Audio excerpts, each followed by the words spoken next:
Hey, love, I miss you something fierce today. Today I guess we're at the part of the story where we talk about the hospital.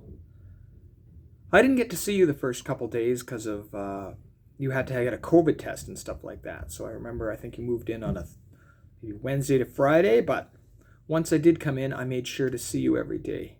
And I'm so happy I did. I would run there after school or I would take days off to be with you. And I was so happy for the technology. I'd be able to Facebook message you at night, and even though your voice was barely more than a whisper, I could still see your face at night, and it was lovely. I think the technology really helped a lot in some ways, and I remember that when you were at your house too. I don't know if I talked about that in the last bit, but being able to be in contact with people like your friend Sanjita in, I think, Maryland, Washington, or your relatives in Holland, they were able to get in touch with you. And so that pandemic helped in terms of having ways to get in touch. The thing that was a little tough, I think, is it was once you were in the hospice that you sort of wrote a letter and sort of publicly let people know what you were going through. And that was a challenge because now everybody who didn't know wanted to see you. And, so it was just a swarm of people wanting to see you, but at the same time, you only had so much energy. So it was tough to manage. So lesson learned. If I ever get sick, I'm going to let people know earlier rather than later. Yeah, I don't know. The people in the hospice were nice. I guess I'll just tell a couple stories. I just remember visiting you and watching stuff and maybe taking you for a walk. I remember your mom coming to visit you, but on the way she fell off and her bike and broke her elbow, and I was in the room with you, and she texted saying she wouldn't make it because she had a little accident. You got worried. I'm not telling this story very well. I kind of thought it was ridiculous, but kind of funny. Because when someone sends you a text telling you not to worry, yeah, that's what she did, and that was the opposite of what happened. And I mean, you phoned, and then when you phoned, the paramedic answered, and I noticed your voice came all the way back then, from whispered back to that little squeak that you were able to do. So that made things a lot harder.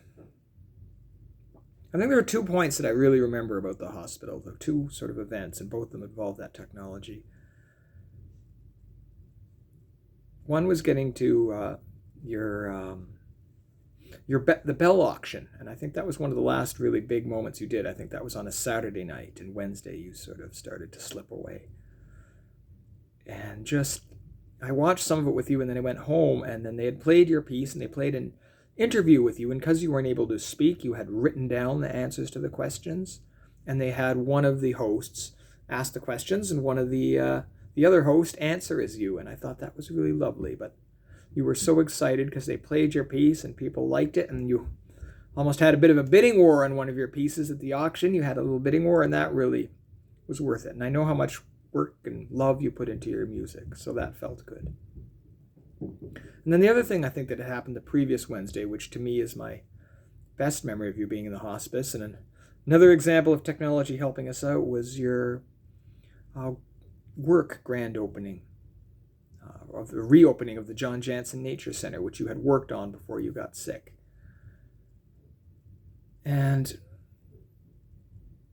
I know how much that nature center meant a lot to you, because often one of your coworkers would come visit, both where you were in the hospice, but also sometimes at home, and even when you were in the hospital before with your hip surgery, and you would get so excited, it would just light you up in a way that made me happy and also made me a little envious that I couldn't energize you like that, because I just saw how much it meant to you. It was amazing.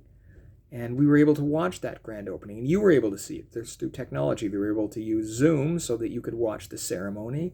And then your mom, your sister, and I went, and we used our phones to call you, and we walked through, and we used our cameras to point out where we were going, and you pointed out things that you'd worked on and little bits, and